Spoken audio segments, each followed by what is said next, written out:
En la mañana, bueno, al iniciar la reunión, el tema de la dinámica, porque ya te lo sabes, porque ya te la sabes, fue hablar acerca de dos situaciones que aquejan mucho al ser humano. Dos situaciones que aquejan mucho al ser humano, a los que vivimos aquí en el planeta Tierra, ¿verdad? Porque a lo mejor algunos viven en Marte o lo que sea. No, no es cierto, no creemos en eso. Pero para nosotros hay dos cosas que nos aquejan. Y Jesús habló de estas situaciones, como habló, por ejemplo, de cuestiones como el dinero y las posesiones materiales. Jesús habló mucho de eso cuando estuvo aquí en la tierra, porque son cosas que aquejan mucho al ser humano y le producen situaciones, emociones que no son correctas. Por eso Jesús habló mucho de ello. Y no es la excepción aquí Lucas 12. ¿Ya sabían que íbamos a hablar de Lucas 12? Porque ahí memorizamos, ¿verdad? Entonces vamos a Lucas 12. Aquí en Lucas 12, nuestro Señor Jesús trata este tema. ¿Y saben por qué? Porque Él estaba ahí en un lugar, estaba en medio de una multitud que lo seguía. Y nos dice aquí en el versículo 15, no, el versículo, perdón, en el versículo 13, dice que alguien de la multitud le dijo, yo me imagino que gritando, ¿no? Porque si había mucha gente siguiendo a Jesús, me imagino a alguien que no se podía acercar tanto y entonces le grita y le dice, maestro, di a mi hermano que parta conmigo la herencia. Y esta situación fue la que dio pie a que Jesús enseñara nuevamente, una vez más, sobre este tema. La respuesta de Jesús fue, hombre, ¿quién me ha puesto sobre vosotros como juez o partidor? Yo no he venido a eso. Mi labor no es venir aquí a decir quién merece la herencia, quién merece más porcentaje de una herencia. ¿Quién me ha puesto a mí por juez o partidor? Esto no me corresponde a mí. Algunos dirán, no, Señor, pero tú eres inteligente, tú eres sabio, tú deberías… No, esas son cosas que al Señor no le incumben. En todo caso, situaciones como estas de una herencia se tendrán que resolver, ¿en dónde? Ustedes dirán, en el juzgado. No. Digo, lo correcto es que esto se solucionara ¿en dónde? En la familia, claro. Si no se soluciona en la familia, entonces va después a crear problemas en el juzgado.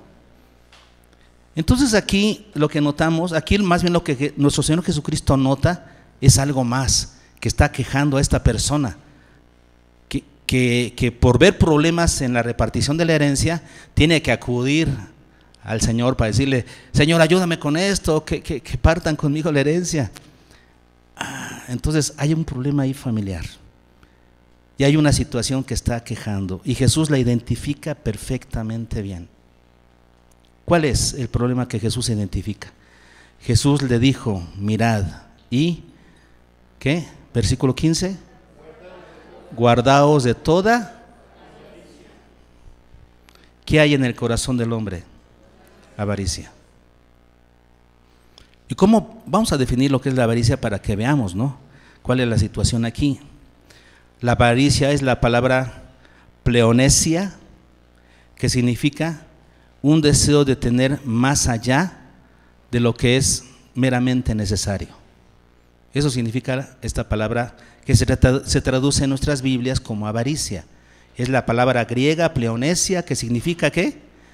Es un deseo de tener más, pero más allá de lo que es meramente necesario. Eso es la avaricia. Las personas, ¿en quién se da principalmente este mal comportamiento, esta mala actitud de la avaricia? Pues en aquellos que ya tienen un poquito más, que ya rebasaron el límite de lo básico y tienen para comprarse alguna cosa más. ¿Y qué sucede con los que ya rebasamos ese nivel de vida en donde ya nos alcanza para tener un poquito más? ¿Qué sucede? Que siempre quieres más y no hay forma de saciarse. El ser humano siempre quiere más. Y cuando tú pensabas, es que en cuanto tenga esto ya voy a estar feliz. No, porque lo tienes y después quieres más y quieres más y quieres algo más. Y Jesús le dijo, ¿qué dijo nuestro Señor a esta persona? Mirad y guardaos, o sea, sé vigilante en cuanto a esta actitud, sé vigilante en cuanto a esto. Esto es muy importante. Guardaos de toda avaricia. Es algo de lo que debes guardar tu corazón. Ahora, Jesús a quién le va a decir, bueno, aquí se lo dijo a una persona que pues estaba en la multitud. No sabemos si realmente fuera un discípulo o realmente lo está diciendo en términos generales. Yo creo que esta es una instrucción en términos generales. Guarda tu corazón de la avaricia. Sin embargo, para alguien que no tiene a Cristo, es algo muy difícil de hacer. Porque entre más tienes, más quieres. Jesús explicó por qué. Dice, porque la vida del hombre no consiste en la abundancia de los bienes que posee. En otras palabras, Dios no diseñó la vida para que tú la gastaras, ¿vea?, en querer tener más y más y más de todas las cosas. Él diseñó la vida para que tú tuvieras de lo necesario todo lo suficiente. Así lo dice, ¿no? La escritura en Corintios, por ejemplo, para que tengas de todo lo necesario, todo lo suficiente. Y ese es el diseño de Dios, que aprendamos a vivir con lo que es necesario. Pero en esta vida, ¿qué sucede? En esta vida se nos ha metido la filosofía del mundo, que es tener más y más y más de cosas que no son necesarias. Y hoy tenemos en nuestra casa, ¿cuántas televisiones? No es necesario. Y el celular más caro y el más nuevo, el de mejor tecnología, la mayoría de la gente no lo necesita. Hay personas que por su trabajo tal vez sí lo necesitan, porque necesitan más potencia, más capacidad, más... Ok, pero la mayoría de la gente no lo necesita. Y sin embargo está endrogándose y gastando para tener el celular más caro, el nuevo. ¿Para qué? ¿Eso cómo se llama? Avaricia. Y el ser humano es atacado por la avaricia. Y por eso nuestro Señor Jesucristo pone aquí un ejemplo. Pone el ejemplo de un hombre que, dice aquí, les refirió una parábola diciendo la heredad de un hombre rico. ¿Cómo era el hombre? O sea, ya había avanzado, ya no era alguien que vivía al día como un jornalero, que lo que vivía era para comer y no más. No, este era un hombre rico. Y dice que, fíjense, que su heredad había producido mucho. Ya era rico. Y aparte de eso, ese año le fue muy bien. Su heredad produjo mucho. Tenía más de lo que necesitaba. Está como la película de Coco, ¿no? Que el cantante tiene sus cámaras llenas porque toda la gente le ofrenda y dice, no, cada año recibo más de lo que necesito. Y así estaba este cuate, ¿no? Más de lo que necesitaba. Ahora notemos su actitud. Versículo 17, casi al final del versículo 17 dice, ¿qué haré porque no tengo dónde qué? ¿Cuál fue su actitud? En el año que le fue mejor, ¿qué dijo? ¿Cuál era su mentalidad? Guardar. Versículo 19, y dirá mi alma, muchos bienes, ¿tienes qué? Guardados para muchos años. ¿Se dan cuenta? Versículo 18, bueno, me salté el 18. Esto haré, derribaré mis graneros y los edificaré mayores y allí guardaré. Entonces primero dijo, no tengo dónde guardar, haré más graneros entonces guardaré. Y luego dijo en el 19, ya tengo muchos bienes guardados. ¿Cuál fue la mentalidad de este hombre rico que tenía más de lo que necesitaba? Guardar más. ¿No se identifican? Muchas veces así somos. Tenemos y queremos más y más y más. Y la mentalidad de este hombre rico era guardar y guardar y guardar. Y la palabra guardar significa justamente eso, traer junto para almacenar Lo que él decía es, pues voy a almacenarlo para mí. Y entonces cuando tenía todo guardado, nos dice el Señor, y versículo 19, de versículo 20, pero Dios le dijo, ¿cómo le dijo? ¿Cómo lo llama el Señor a alguien que acumula, que guarda más de lo que necesita? ¿Cómo le dice? Necio. Es alguien que no sabe cómo es la vida. Dios no diseñó la vida para eso, para estar acumulando. ¿Por qué? Bueno, aquí viene la enseñanza. Esta noche vienen a pedirte tu alma, y lo que has provisto, lo que has guardado, ¿de quién será? Tú pensabas que era para ti, pero será para alguien más. Nada te vas a llevar. Versículo 21, y que nos habla acerca de cómo el enfoque desmedido en las cosas materiales hizo que se le olvidara lo que verdaderamente es importante en nuestra vida, lo que debería de regir nuestro estilo de vida en cuanto a las cosas materiales.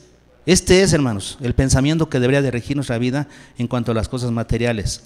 Así es el que hace para sí tesoro y no es rico para con Dios. Entonces, el que atesora para sí, ¿qué es atesorar para sí? Pues guardar, acumular para sí, para su deleite, para su gozo. ¿Y cuál es el punto de vista correcto? El punto de vista equivocado es atesorar para sí. ¿Cuál es el punto de vista correcto? Enriqueciéndote para con Dios. En otras palabras, hacer tesoro en los cielos. No guardando aquí, sino dando para la obra de Dios, dando para el necesitado. Sí, lo que tengas de más, darlo para ayudar a otros. Entonces, ese es el punto de vista. No es atesorando para uno mismo, sino enriqueciendo, porque está en participio ese verbo, debería ser enriqueciendo para Dios, con respecto a Dios. Ustedes dirán, bueno, ¿y qué tiene de malo pues querer atesorar para uno mismo? Aquí no lo menciona, pero hay un pasaje que es muy claro en ese sentido. Vayan conmigo a 1 Timoteo capítulo 6. 1 de Timoteo capítulo 6, y vamos a leer del 6 al 10.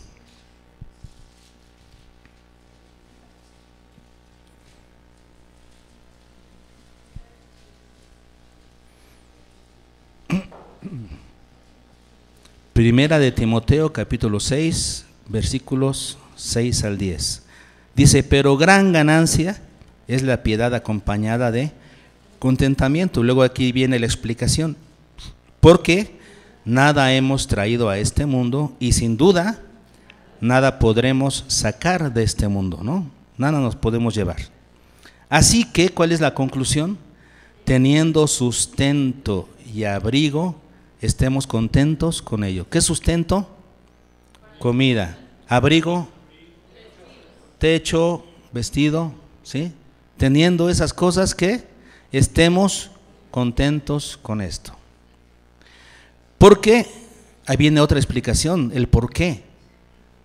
Porque los que quieren enriquecerse, fíjense bien, caen en tentación y lazo. En tentación y lazo, o sea, en las trampas, en algunas trampas que tiene, que existen dentro de esta vida natural, de esta vida terrenal. El que quiere enriquecerse cae en trampas, cae en tentación, cae en lazo, ¿está bien? Y en muchas codicias necias. ¿Cómo son las codicias? Por eso al que cae en codicia, ¿cómo le llama el Señor? Necio. Codicias necias y dañosas. ¿Qué significa esto? Que te hacen daño a tu personalidad, le hacen daño a tu carácter. En vez de ser un carácter como el de Cristo, un carácter como el que Él espera que tengas, vas a tener un carácter mundano, regido por las cosas de esta vida. Eso va a hacer que tu carácter no sea como el de Cristo. Hay una lucha ahí fuerte. Jesús dijo que no puedes servir a Dios y a las riquezas. No puedes, porque vas a servir a uno y desamar a otro. No se puede. O elige servir a Dios o a las cosas de este mundo. Y es lo que va a pasar aquí, va a dañar tu carácter que debiera ser para Dios. Dice que hunden a los hombres en, fíjense, dos cosas, destrucción y perdición. Ya no saber ni para dónde ir, cuál es el camino correcto, porque va a ser regido, ¿por qué? Por las cosas materiales. ¿Cuántas personas se meten en un estilo de vida de tantos lujos, por ejemplo, que tiene que estar pagándolos, que ahora ya no tiene que trabajar más y más y más para mantener ese estilo de vida? Esa persona ya se perdió. Ya no vive, ya no trabaja para vivir, vive para trabajar. Se perdió. Y es lo que dice aquí, que va a caer en cosas dañosas que hundan a los hombres en destrucción y perdición. Versículo 10. Porque raíz de todos los males es el amor al dinero. No es el dinero no es el problema, es el amor al dinero el problema. El cual, codiciando a algunos, fíjense lo terrible que puede ser esto, se extraviaron de la fe. Volvemos al punto, la fe y las riquezas no se llevan, son un problema, se dañan.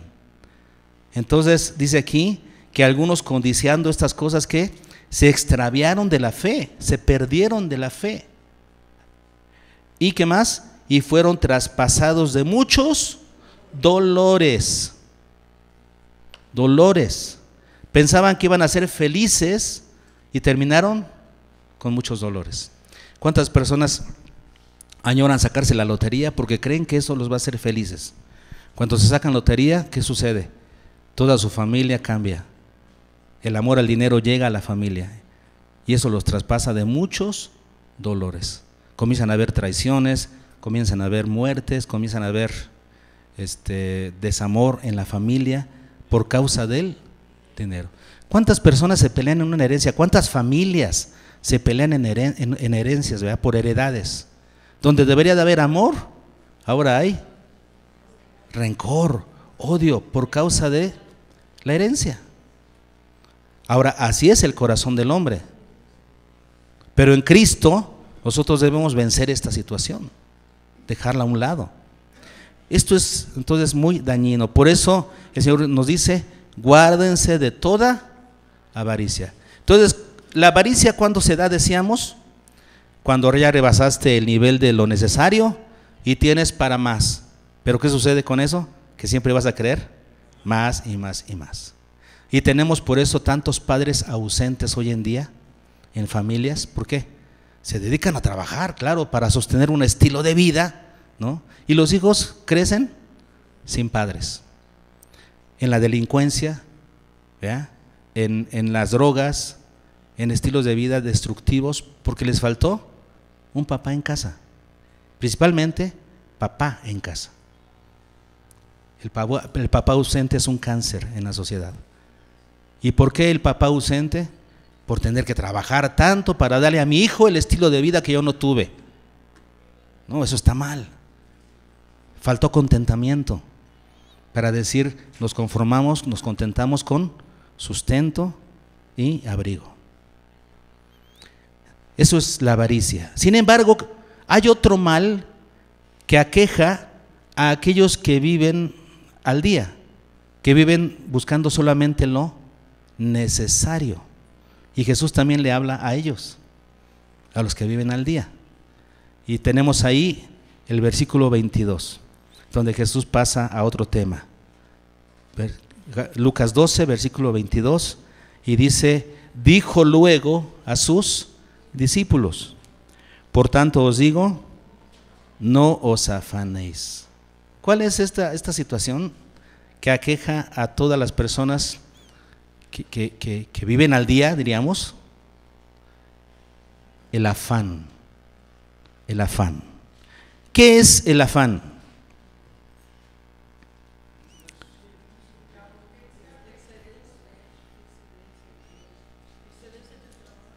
Excederse en el trabajo, estar constantes en algo. Bueno, sí puede ser, por ahí va la cosa. Les voy a decir cuál es la palabra griega que se utiliza y su traducción literal. Es la palabra mirimnate, la que se traduce como afán en la Biblia. Y esta palabra significa, es de una raíz que se traduce distraer. Entonces, ¿cómo se entiende esta palabra? Es tener un cuidado tan exagerado por algo que te perturba, que te distrae de lo que es verdaderamente importante. Eso es tener un cuidado que te perturba. No te afanes. Ahora, Jesús nos dice que no nos afanemos, ¿por qué? Primero, por dos cosas, Primero, por vuestra vida, ¿qué comeréis? Aquí cuando dice por vuestra vida es la palabra psuche, que se refiere más bien a vuestra alma. Es la palabra alma. Entonces, no se afanen por su alma, ¿qué van a comer? Y la segunda cosa, ni por ¿qué? Ni por el cuerpo que vestiréis. Jesús aquí se refiere entonces a dos cosas: a la vida, más bien al alma, y al cuerpo. Dos cosas en las que nos afanamos. Y la vida tiene que ver con el alimento y el cuerpo tiene que ver con el vestido. Entonces, tiene que ver con dos cosas que son básicas, ¿no? Son básicas, el alimento y el vestido. La enseñanza de Jesús, ¿cuál es? No te afanes por esas cosas. Pero Señor, son las cosas de cada día. ¿Cómo que no me voy a afanar por esas cosas? Son cosas de toda la vida. Bueno, el Señor comienza a darnos algunos argumentos que tenemos que entender. Primer argumento, versículo 23. Notemos cuál es el orden de las cosas en la creación de Dios. La vida, o sea, el alma, es más que el alimento. Y el cuerpo, que sí se refiere a cuerpo, soma, es que el vestido, es más que el vestido. ¿Qué es lo que nos está queriendo decir aquí el Señor? Quiere que entendamos cuál fue el orden de la creación, el orden de importancia, no el orden de cómo se dieron las cosas, sino el orden de importancia. ¿Qué me dicen ustedes? ¿Creó Dios al hombre para la creación o la creación para el hombre?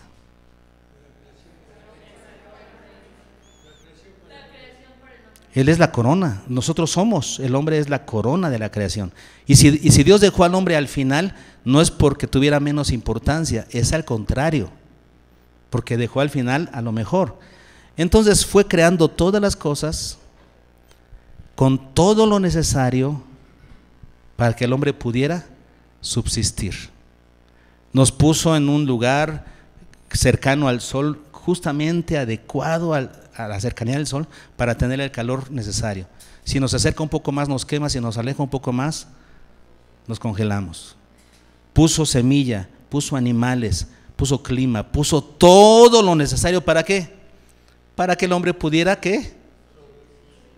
Comer, protegerse, sobrevivir. Exactamente. Todo lo diseñó para el hombre. Por eso dice aquí, la vida es más que el alimento, el cuerpo es más que la ropa. Tú fuiste diseñado superior. Dios diseñó todo para ti. Ese es el pensamiento que debemos de tener. Y esto es en términos generales, porque no solamente es para el creyente, sino para la humanidad en general. El ser humano es la corona de la creación de Dios. Ok, ese es el pensamiento. ¿Qué más? El Señor nos da dos ejemplos para seguir hablando del tema. Primero, pone el ejemplo de los cuervos. Considerad que los cuervos que ni siembran, ni ciegan, ni tienen despensa, ni granero. ¿Y qué sucede? Dios los alimenta. Entonces, pone el ejemplo de las aves.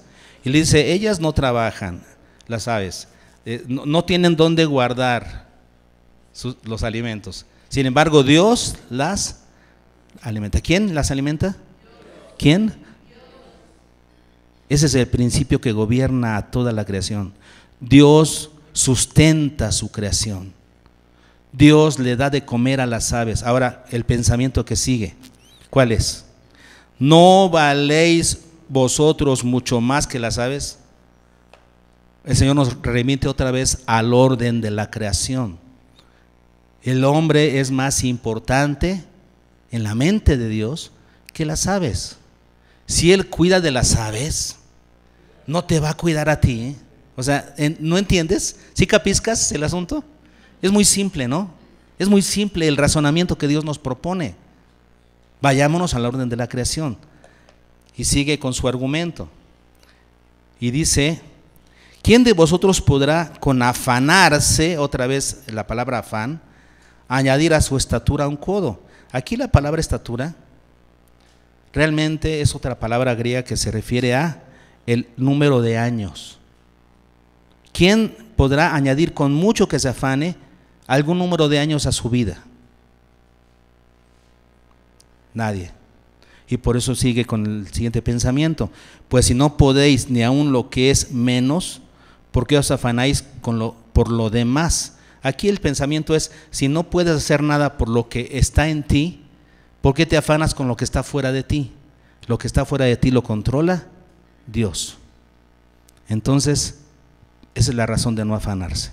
Y pone un segundo ejemplo, el de los lirios. Considerad los lirios, cómo crecen.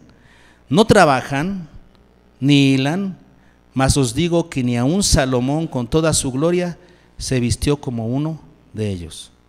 Y si así viste Dios la hierba, que hoy está en el campo y mañana es echada al horno, si Dios viste así a la hierba, ahora viene el segundo argumento: ¿cuánto más a vosotros qué? Hombres de poca fe. Entonces aquí el Señor ya está atacando las dos cosas que producen en nosotros afán. Lo primero que produce afán es no considerar la importancia que Dios nos da en el orden de la creación. Nos afanamos, ¿por qué? Porque consideramos que no valemos. Dios nos considera importantes en el orden de la creación. Y la segunda razón por la que nos afanamos, ¿cuál es? La poca fe. No confiamos. No confiamos en Dios.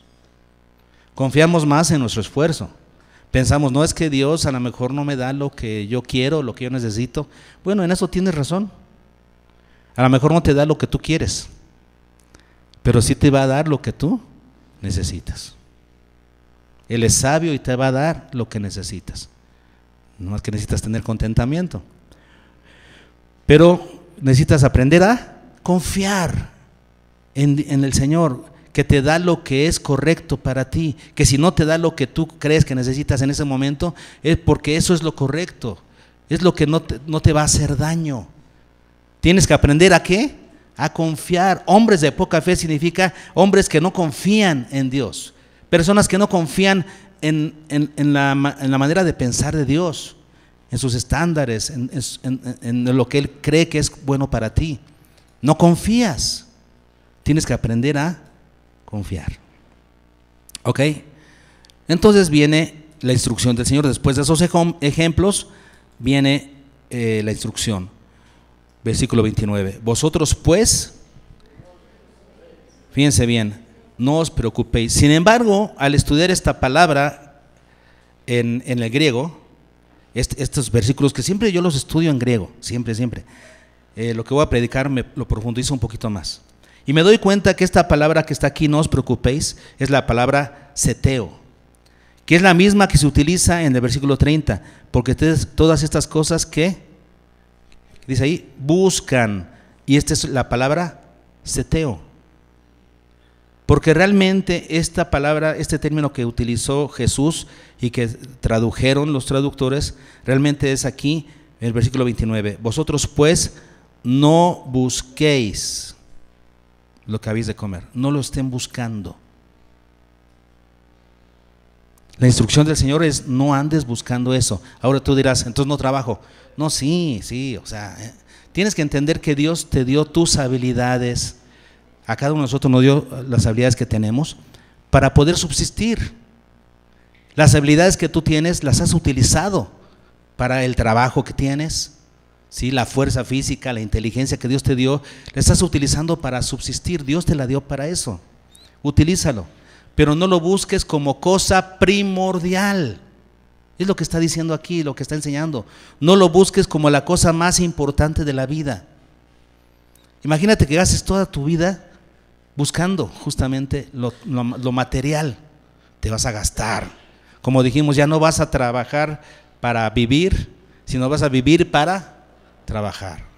Y así no es la cosa. Entonces, no lo busques como cosa primordial, es lo que está diciendo aquí. Entonces volvemos al versículo, dice 29, vosotros pues no busquéis por lo que habéis de comer, ni por lo que habéis de beber, ni estéis en ansiosa inquietud. Fíjense qué manera de expresarse de Lucas, ¿no? En ansiosa inquietud, que esta palabra es la palabra meteorizo. ¿De dónde viene? Meteoro. ¿Y qué es un meteoro? Una piedra que está sin rumbo, en el espacio, que se perdió, que no está donde debería estar, se salió y anda perdida. Esa es la palabra que se utiliza aquí, que dice, no estéis en ansiosa inquietud en medio del aire, llevadas por aquí, por allá, sin un rumbo fijo. Esto te va a pasar si te pones a buscar solamente lo material. Y dice, versículo 30, porque todas estas cosas las buscan, ¿quiénes? Las gentes del mundo, pero vuestro Padre sabe que tenéis necesidad de estas cosas. Entonces, el mundo busca estas cosas, el mundo se afana por estas cosas, pero ustedes que son discípulos de Jesús, no. Versículo 31, mas ustedes, discípulos, buscad, eso sí hay que buscarlo. ¿Se dan cuenta? Es la misma palabra. No busques lo material, porque los que buscan lo material son las personas de este mundo, pero ustedes, ¿qué van a buscar? Eso sí lo deben de buscar, el reino de Dios. Y todas estas cosas os serán añadidas. Ahí está el concepto. El concepto en el que vivimos los discípulos de Jesús, ¿cuál es? No me afano por las cosas materiales, porque Dios me dio lo necesario para ello, para tenerlo. Pero lo que sí busco es el reino de Dios. Invertir mi vida y mis recursos en el reino de Dios. Eso es lo que sí busco. Dios se encarga de añadir todas estas cosas. Y cuando dice estas cosas, ¿a qué se refiere? Alimento y vestido. O sea, lo necesario para vivir. Y la Escritura nos dice, el apóstol Pablo, que nos va a dar en todo lo necesario, todas las cosas con abundancia. Así va a ser el Señor. ¿Estamos hasta aquí bien?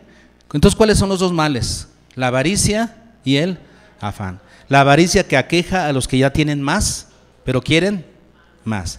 Y el afán que aqueja a los que viven al día. ¿Por qué? Se preocupan por ello. En vez de poner su mirada en el reino de Dios. Busca el reino de Dios y estas cosas te serán añadidas. Ese es el concepto. Y nosotros somos hombres de fe, mujeres de fe. Le creemos a Dios. Y Él nos abre las ventanas de los cielos. Ahora, entonces, ¿cuál es la vacuna contra la avaricia y el afán? Vamos a verlo. ¿Qué es lo que produce esa fe en nosotros? Vamos al versículo 32 y 33, que fueron los que memorizamos. ¿Y qué nos dice?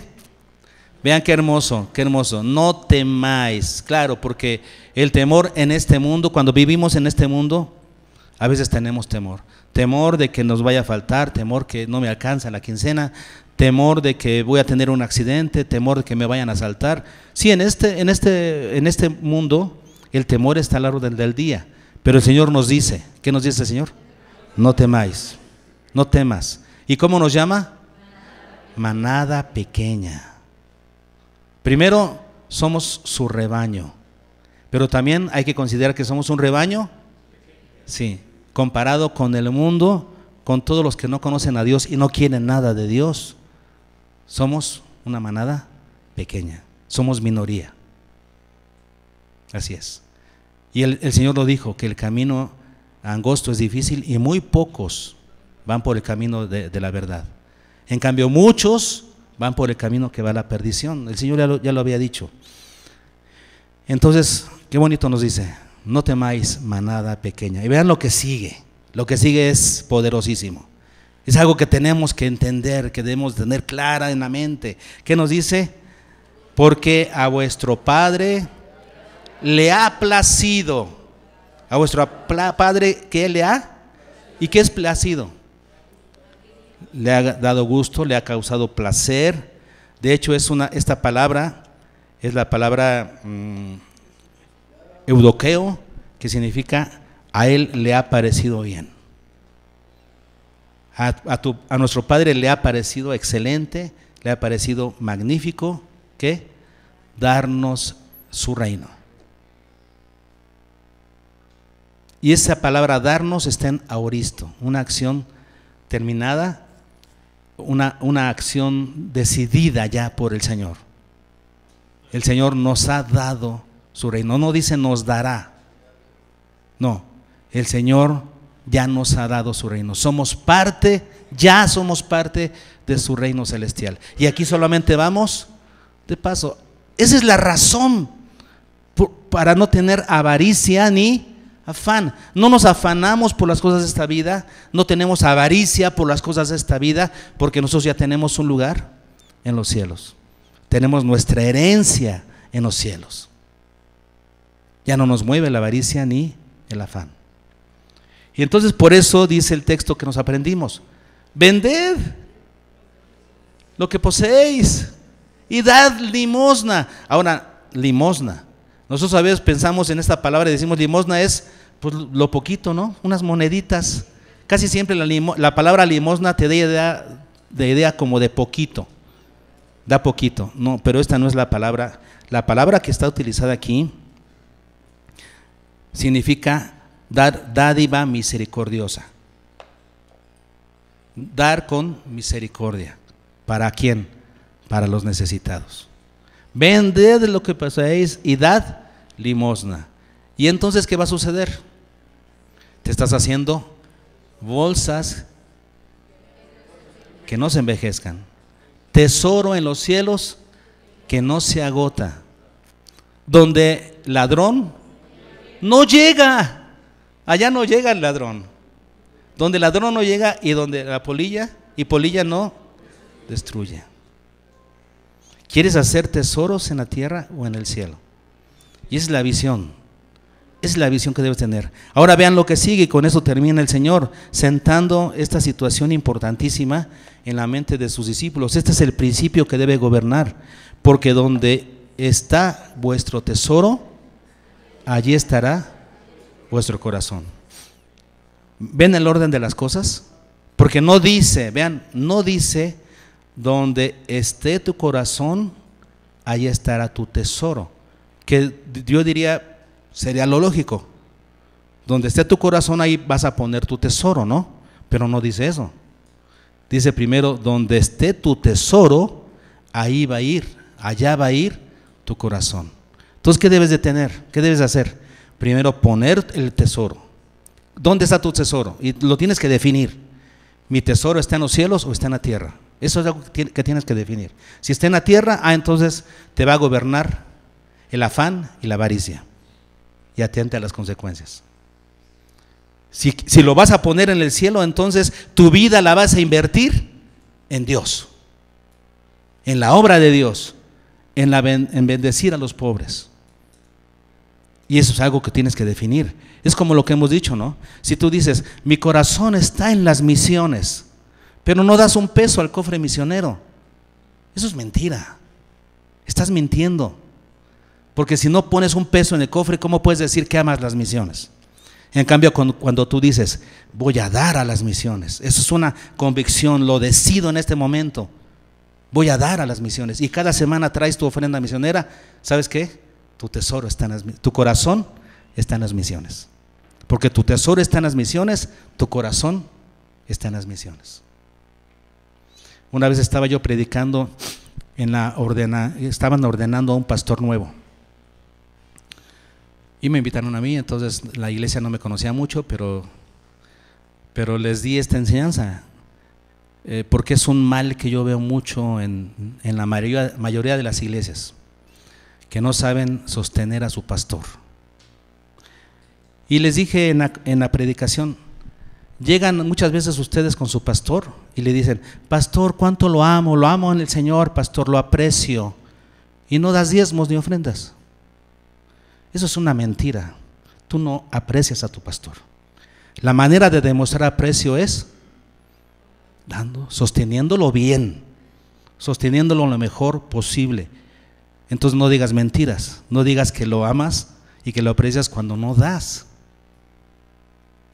Donde está tu tesoro, ahí está tu corazón. Si tú das diezmos, puedes decir: aprecio al pastor. Lo mismo aquí. ¿Dónde está tu corazón? ¿En el cielo? ¿Tu tesoro está en el cielo? Entonces tu corazón está en el cielo.